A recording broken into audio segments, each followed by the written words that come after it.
जय Hind. Hello student. आज का क्लास मेरा एक टॉपिक है संधि, और मैं एक ऐसा ट्रिक लेकर आया हूँ जिससे एकदम समझ में आ जाएगा कि कौन सा संधि क्या है। एकदम समझना है ट्रिक के माध्यम से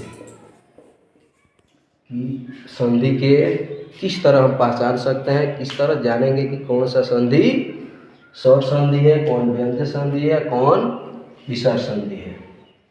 तो सबसे पहले हम इसका परिभाषा जानेंगे संधि का कि संधि क्या है। तो दो वर्णों के मेल से जो विकार उत्पन्न हो उसे संधि कहते हैं। जैसे लिखते हैं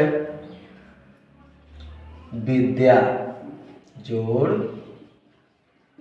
आलय, यानी कि विद्या जोड़ आलय बराबर विद्यालय। तो ये दो वर्णों से जो शब्द बन रहा है, उत्पन्न जो विकार हो रहा है, उसे हम संधि कहते हैं।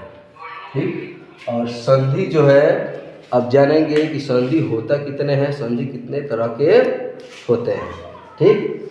तो संधि जो है 3 तरह के होते हैं, स्वर संधि, व्यंजक संधि और विसर्ग संधि होते हैं। ठीक।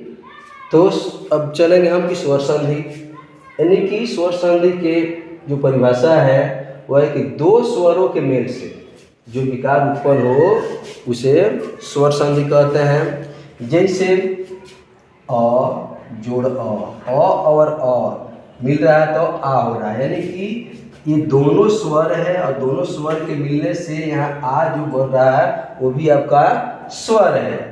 इसीलिए यहाँ पर भी आप देख सकते हैं हर्षई ई प्लस हर्षई ई बराबर दीर्घई ई, ये भी आपका स्वर है। यानी कि स्वर के साथ स्वर जो मिल रहा है तो स्वर संधि बन रहा है। जैसे उदाहरण ले सकते हैं कि परम जोड़ अब बराबर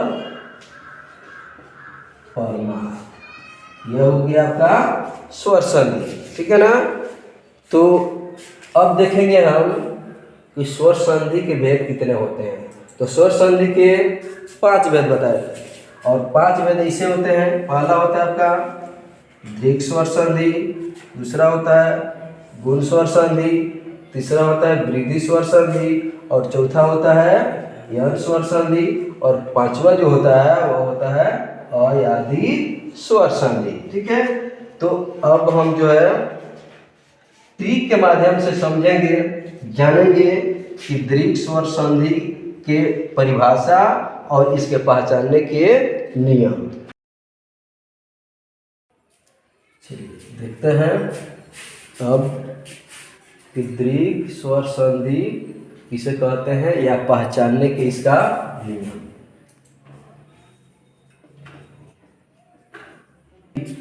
किसी शब्द के बीच में, ये देखना है हमको कि किसी शब्द के बीच में, किसी भी शब्द के बीच में बड़ा आ का, तो बड़ा आ, बड़ा ई और बड़ा ऊ, ये अगर आता है तो उसे हम दीर्घ स्वर संधि कहते हैं। जैसे कि विद्यालय लिखे हैं, तो विद्यालय जब लिखे हैं तो इस शब्द के बीच में बड़ा आ ये आ रहा है, तो यह हमारा हो जाएगा दीर्घ स्वर संधि।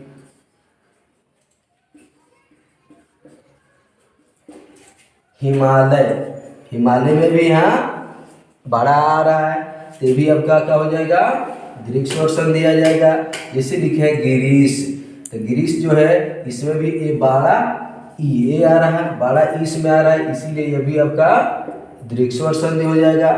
जैसे भानुदय, भानुदय जो है इसमें आपका बड़ा ऊ जो ये आ रहा है, ये आपका दीर्घ स्वर संधि हो रहा है। इस तरह से हम इस ट्रिक के माध्यम से दीर्घ स्वर संधि समझ लेते हैं कि किस तरह हमें पता चल जाएगा कि यह दीर्घ स्वर संधि है। जैसे विद्यालय लिखे थे, इसके बीच में हमको देखना है कि आ रहा है, आ रहा है, बड़ा ई आना चाहिए, बड़ा ऊ आना चाहिए, बीच में ये सब अगर आ रहा है तो आपका दीर्घ स्वर संधि होता है।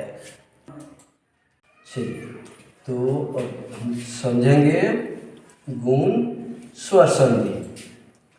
दीर्घ स्वर संधि के बाद गुण स्वर संधि। तो गुण स्वर संधि का भी हम जो है एक ट्रिक के माध्यम से जानेंगे और समझेंगे कि ये क्या है। देखिए, यदि किसी शब्द के बीच में जिस तरह हम दीर्घ स्वर संधि को समझे, उसी तरह गुण स्वर संधि को भी समझेंगे कि यदि किसी शब्द के बीच में ए होना चाहिए यानी कि एकले, ओ यानी कि यह कर्मक होनी चाहिए, ठीक है ना, या री होनी चाहिए। ऋषि मुनियों का नाम भी इसी के अंतर्गत गुण स्वर संधि, जिसमें गुण हो यानी कि ऋषि मुनि, गुण का बोध हो रहा है यानी कि ऋषि मुनि इसके अंतर्गत आ सकते हैं, या और हो ये अगर रहता है तो उसे हम गुण स्वर संधि कहते हैं। जैसे लिखा है उदाहरण में सुरेश, जैसे सुरेश लिखे तो सुरेश से हमें मतलब नहीं है, मतलब है हमारा इस डंडे से ऊपर जो एकले जो दिया गया है इससे मतलब है। अगर हम जहाँ देखेंगे एकदम हम समझ जाएंगे कि गुण स्वर संधि है एकदम। जैसे कि रमेश लिखे हैं तो रमेश इससे हमको जरूरी नहीं, जरूरी हमको किससे, इससे है, इस डंडे से है। ये अगर हम जब देखेंगे तो समझेंगे कि ये कौन सा संधि हुआ, यह गुण स्वर संधि हो गया। जैसे लिख रहे हैं गणेश, गणेश में हमको इस सब से जरूरी नहीं है, लेकिन हमको इससे जरूरी है। ये रहेगा तो हम समझ जाएंगे कि यह भी आपका गुण स्वर संधि है।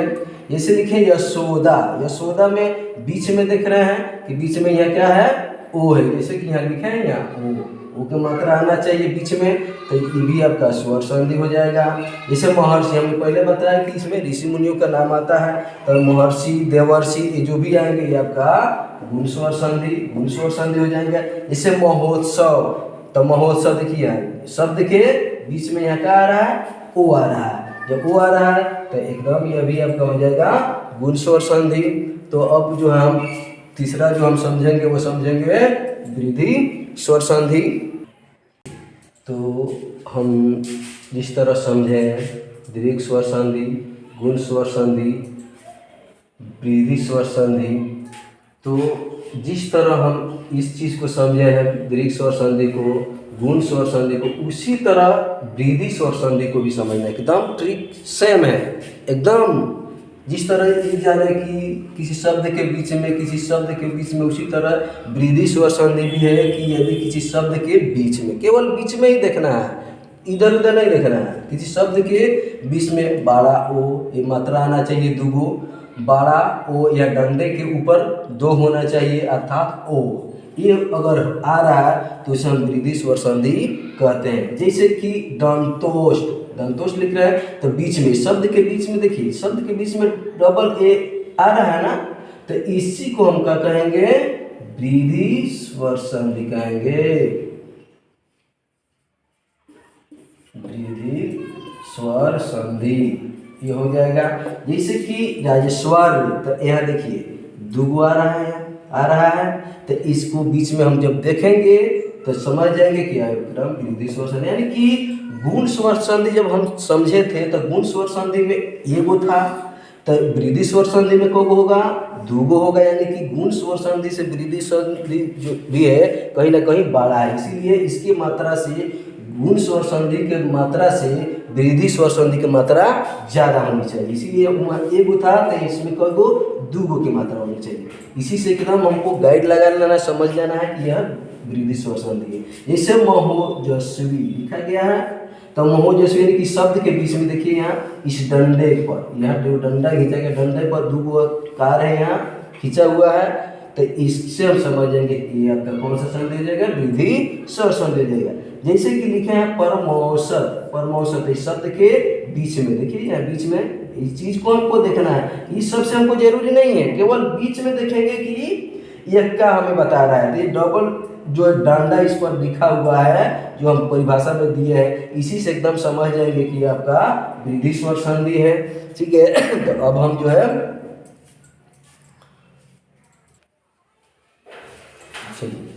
तो अब हम जानेंगे यन स्वर संधि और अयादि स्वर संधि। तो पहले यन स्वर संधि जाने, ठीक है। तो ऐसा ही ट्रिक, जिस तरह ये जाने उसी तरह एकदम सेम ट्रिक है, एकदम मस्त एंजॉय के साथ। यदि किसी शब्द के बीच में य व र, क्या क्या, य व और र। कौन कौन सा, य होना चाहिए, व होना चाहिए और र कहाँ होना चाहिए, किसी शब्द के बीच में होना चाहिए। तथा इसके साथ कोई अगर अधूरा शब्द आ रहा है, अगर कोई अधूरा शब्द आ रहा है तो उसे हम एकदम यन स्वर संधि ही कहेंगे। जैसे अत्यावश्यक, तो अत्यावश्यक में इसके बीच में देखिए वो आ रहा है और इसके पहले देखिए एक अधूरा शब्द है, इसीलिए यह कौन सा संधि हो जाएंगे, आपका यन स्वर संधि हो जाएंगे। ठीक, उसके बाद है स्वागत। तो स्वागत में भी देखिए बीच में वह है, उसके पहले जो अधूरा शब्द छिपा हुआ है, तो ये भी आपका यन स्वर संधि हो गया। पित्रादेश, देखिए यहाँ, तो यह आ के मतलब यह आ उच्चारण आ रहा है, तो उच्चारण भी हम देखेंगे, उच्चारण भी आना चाहिए, उच्चारण के हिसाब से भी हम समझ जाएंगे कि आपका यन स्वर संधि है।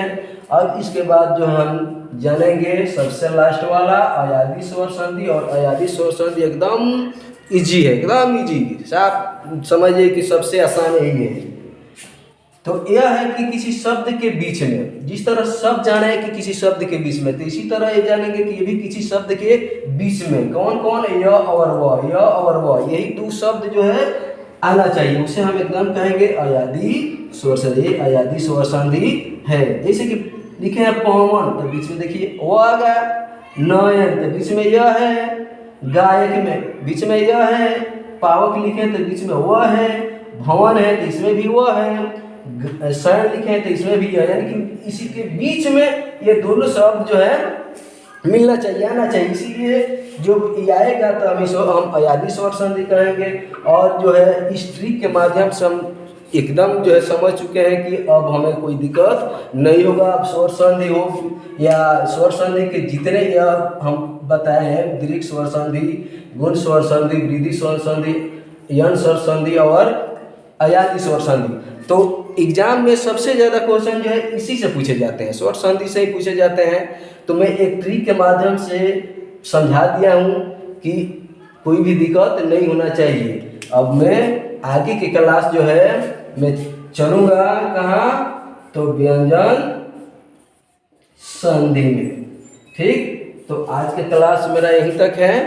अगर वीडियो मेरा अच्छा लगा हो तो सब्सक्राइब, कमेंट, लाइक ज़रूर करें और शेयर भी ज़रूर करें। Thank you.